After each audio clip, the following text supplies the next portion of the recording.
السلام علیکم ورحمۃ اللہ وبرکاتہ۔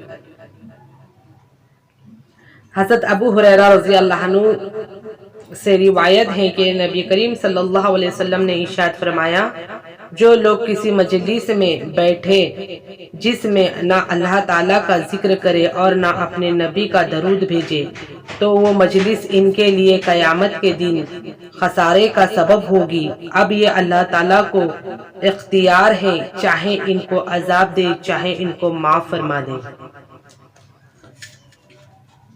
دیکھو، یہ جو مجلس جمتی ہے خاص کر کے عورتوں کی مجلس ہے، تو اس میں کیا ہوتا ہے، لایانی بولتے ہیں، چار لایانی ہم بول کے ہی اٹھتے ہیں، اور دین کی مجلس یہ ہوتی ہے وہاں پہ ہم لایانی بولنے سے بچتے ہیں۔ تو بہتر یہ ہے کہ جہاں دین کے مجلس سے ہو وہاں پہ ہم جڑنے والے بنے۔ دیکھو، جب ہم دین میں جاتے ہیں نا، اللہ تعالیٰ گناہ کے ٹوکرے لے لیتے ہیں۔ جہاں پہ حدیث کی بات ہو رہی ہو، اچھا اللہ کی بڑائی ہو رہی ہو یا اللہ پہ کی تعریف ہو رہی ہو، ہم وہاں جا کر اگر اجتماع ہیں، ہم وہاں جا کر اگر سنتے ہیں تو ہمارا ایمان تازہ ہوتا ہے، اور وہاں جانے کے بعد میں اللہ تعالیٰ سارے گناہ کے ٹوکرے لے لیتے ہیں اور جانے کے ٹائم پہ سارے نیکی کے ٹوکرے دے دیتے ہیں۔ ایسی ہے کوئی مجلس؟ کوئی بھی مجلس ایسی نہیں ہے۔ ہم ایسی مجلسوں میں، شادیوں میں، بیاہوں میں، خوشی کے موقع پر تو بعضوں کی تو نمازیں ہی گل ہو جاتی ہیں، نمازیں بھی نہیں پڑھتے ہیں۔ اللہ اکبر، نماز تو ہر حال کوئی بھی حال میں ہم کو معاف نہیں ہے۔ تو جہاں ایسی مجلسوں میں جاؤ، کم سے کم کسی کو ایک اللہ سکھا کر آ جاؤ، کلمہ سکھا کر آ جاؤ، کلمہ صحیح کر کر آ جاؤ۔ جہاں پر بھی ہم گئے وہاں غیبت کے ٹوکرے نہ لے کر آؤ، چغلی کے ٹوکرے نہ دے کر آؤ، اس سے بڑا سخت عذاب ہوگا۔ ہماری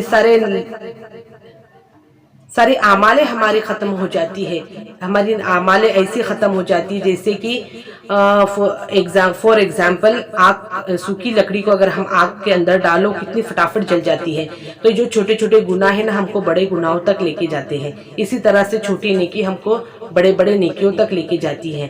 تو جب بھی یہ سوچے کسی کی برائی کر رہے ہو یا کسی کی غیبت یا چغلی کر رہے ہو یا سن رہے ہو، تو سننے سے پہلے ہمارے کانوں پہ ہم ہاتھ رکھ دے، بولنے سے پہلے ہماری زبان کو قابو میں کر لے تو انشاءاللہ۔ اور زیادہ بہتر یہ ہے کہ عورتیں ہمارے گھروں کے اندر ہی عبادت کریں، اور زیادہ سے زیادہ لایانی بولنے سے بچے، یا چار عورتیں اگر جہاں لایانی بیٹھ رہی ہو وہاں جا کر بیٹھنے سے بھی بچے، کیونکہ عورتیں کی باتیں ایسی ہوتی ہے بہت جلدی وائرل ہو جاتی ہے۔ تو اس سے بچنے سے ہم کی کوشش کریں جہاں پر بھی جائیں۔ اور ایک غیبت اگر جو کرتا ہے اس کو سننے میں مزہ آتا ہے تو شیطان اس سے چار غیبتیں کرواتا ہے۔ بتاتے ہیں نا، کیا غیبت کرنے والا اپنے بھائی کے، مرے ہوئے بھائی کا گوشت کھانے کے برابر ہے۔ استغفر اللہ، پتہ ہم کھا سکتے ہیں ایسا؟ ہم کھا سکتے ہیں ایسا؟ بتاؤ، لیکن ایسا بتایا جاتا ہے، ذرا سوچو تو صحیح۔ غیبت کرنا بہت بڑا گناہ ہے، یہ گناہ سے بچے، سارا ایمان ہمارا سلب ہو جاتا ہے۔ تو جہاں پر بھی اگر ہم جائیں گے تو وہاں پر ہم کسی کا کلمہ صحیح کرا کر آ جائے، یا تو ہم اپنے اعمالوں کو صحیح کر کر آ جائے۔ لایانی بولنے سے بچے، ایک بولنے سے 10 باتیں ہوتی ہیں، اور ایک جھوٹ بولنے سے انسان 100 جھوٹ پر چلا جاتا ہے۔ تو ایسے ہی ہمارے گناہ بڑھتے چلے جاتے ہیں، ہے نا۔ اللہ کہنے سننے سے زیادہ عمل کرنے کی توفیق دے۔ السلام علیکم ورحمۃ اللہ وبرکاتہ۔